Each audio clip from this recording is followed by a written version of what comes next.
Welcome back to the John Fourcade Show. One of our specials this week is a 2017 Ford Mustang GT. $6,000 off MSRP, $3,000 Vets Ford discount, a $2,000 rebate, plus a $1,000 fast cash certificate. Again, $6,000 off MSRP on a 2017 Ford Mustang GT.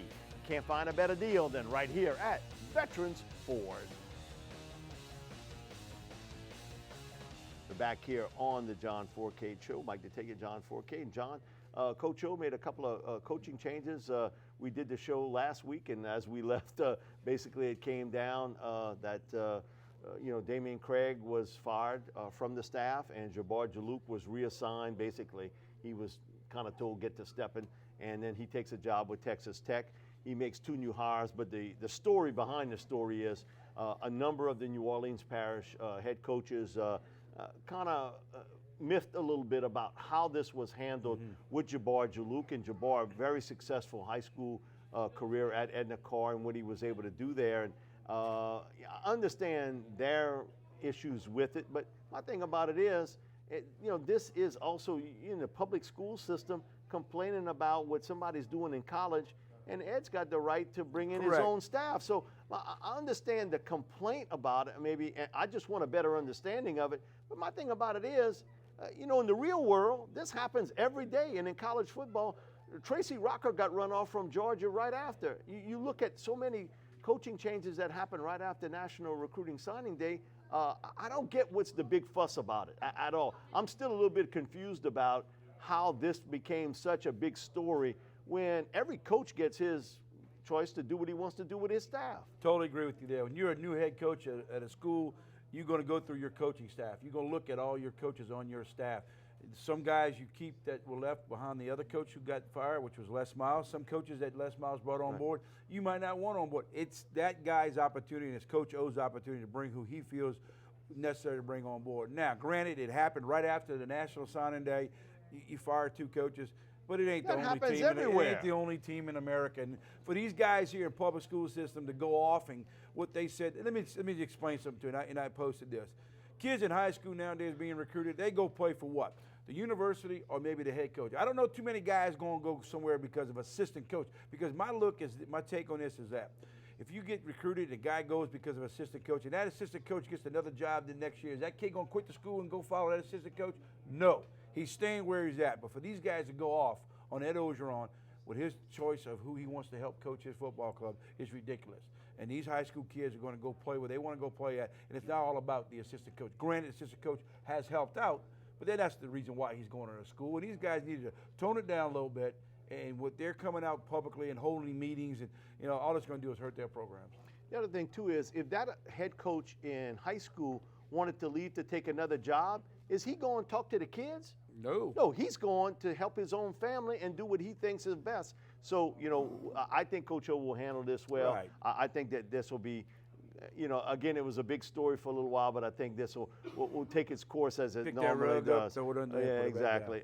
Mickey Joseph getting the job. A Shaw guy did an unbelievable job there. Went to Nebraska. I got to know Mickey when he was at Nichols, when he was the quarterbacks coach, passing coach there at Nichols, and he's bounced around a little bit in different places. He was at Grambling a year ago, and then at Louisiana Tech. Alcorn State for a while. And so he took Jabbar Jalouk's job. Right. So again, you're talking about another coach that's kind of jumped around. I know even Amik Robertson, who was from my neck of the woods, made the comment, oh, my goodness, Mickey Joseph's leaving us already? Well, you're not picking it for the assistant coach. You're picking it for the school itself. I think Mickey will do a really good job in recruiting in the New Orleans area, which is a fertile ground, certainly for not only for LSU, but for a lot of other schools in that. And also he'll help out with the receiving corps. Being a former quarterback, and you had that being in that position, you know a lot about the pitch and catch game that you can translate also to the receivers. Well, that's one thing about being a former quarterback. When you're a quarterback, you know three other positions you can coach.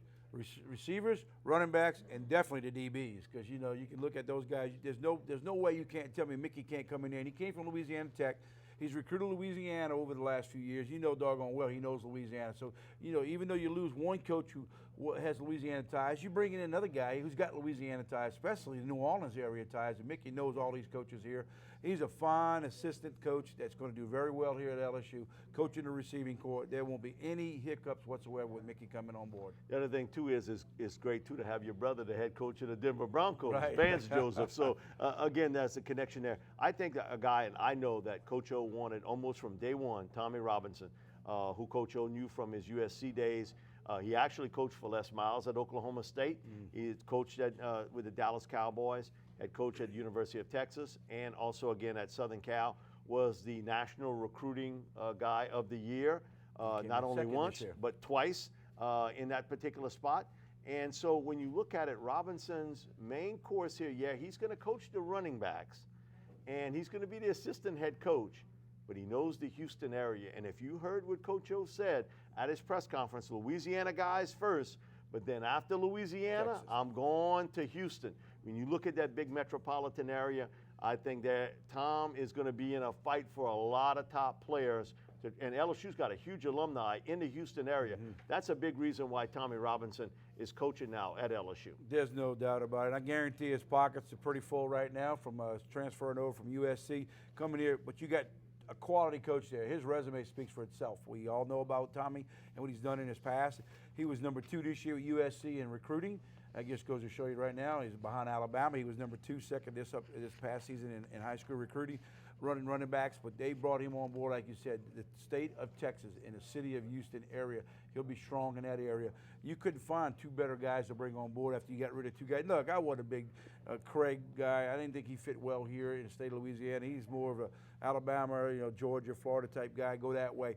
LSU wanted guys that Ogeron wanted to bring in, and Ed brought in the guys that he feels comfortable with, and it's his right to do that.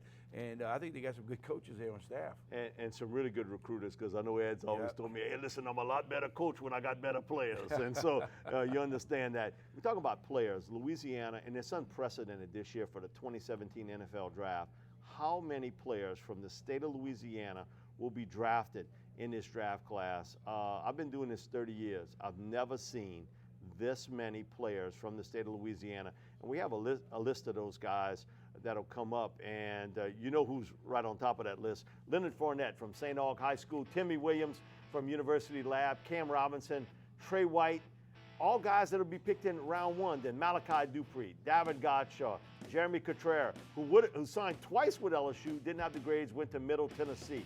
So that's just a start of what's going to be a list of basically 20 guys.